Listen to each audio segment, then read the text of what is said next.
Here's the catch I was talking about earlier. This iPod is a 120 GB 6.5 generation released back in September 2008.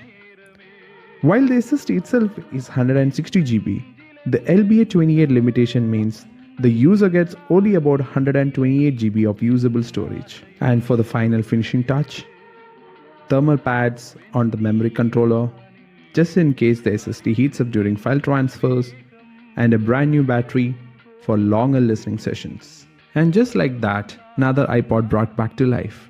And here's how it turned out.